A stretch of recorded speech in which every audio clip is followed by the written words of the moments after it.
Моля за внимание. Използваме микрофона. Още веднъж добре дошли на публиката и за смелостта на състезателите също поздравявам ги. Така, искам да ви кажа следното.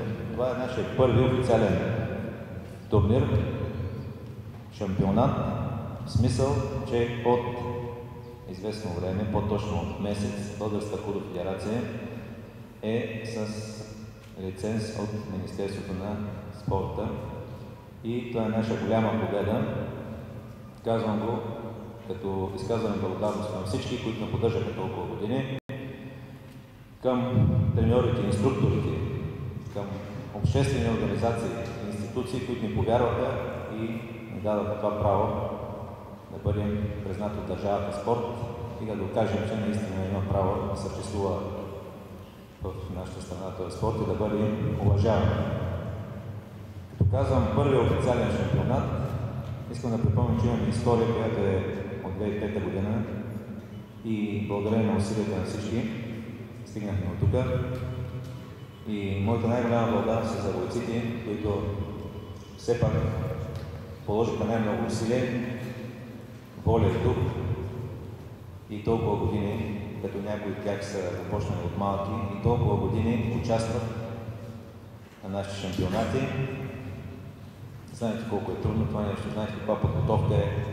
Тук трябва да си почти професионалист, за да можеш да устоиш на всичките трудности и контузии и така нататък. Все пак худо е един спорт. И бойно изкуство, но преди всичко спорт. И затова ние сме получили това признание от държавата и трябва по всички закони и наредби да следваме нашия път, като в нашите зали има място и за тези, които не са състезатели, и за тези, които искат просто да усвоят приемите на това наистина много разнообразен и съвременен стил. И затова ще следите нашето развитие. Предполагам, че това наистина ще проби в национален мащаб, или не само в национален, а ще има вече и международни успехи.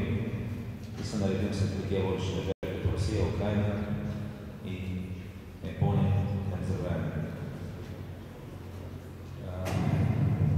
Още веднъж да ви кажа, че сега нашия организационен живот се развиваше около изцяло самофинансиране.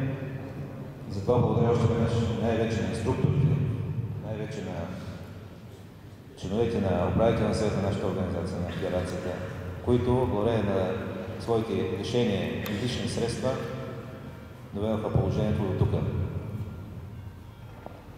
Ние се постараем да оправдаем всичко това, което е гласувано като доверие, шаблонно казано, и да вървим по правилен път си на дума.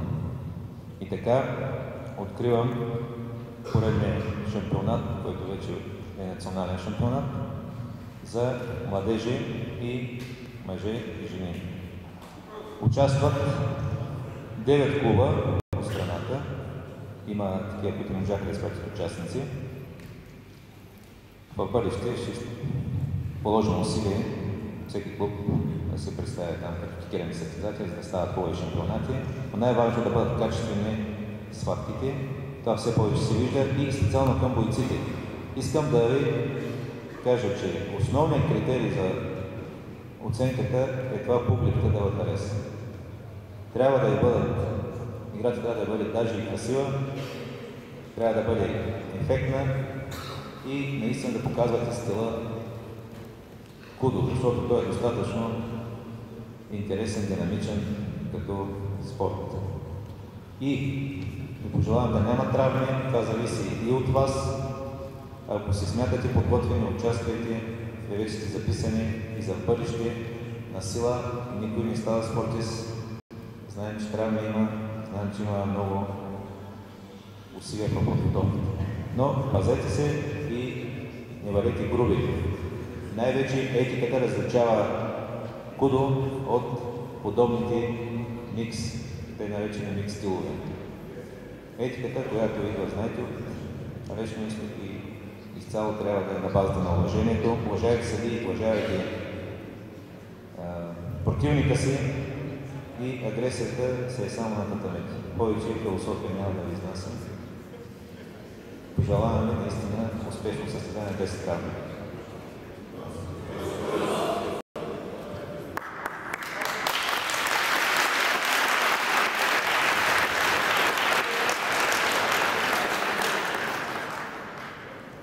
Схемите са готови.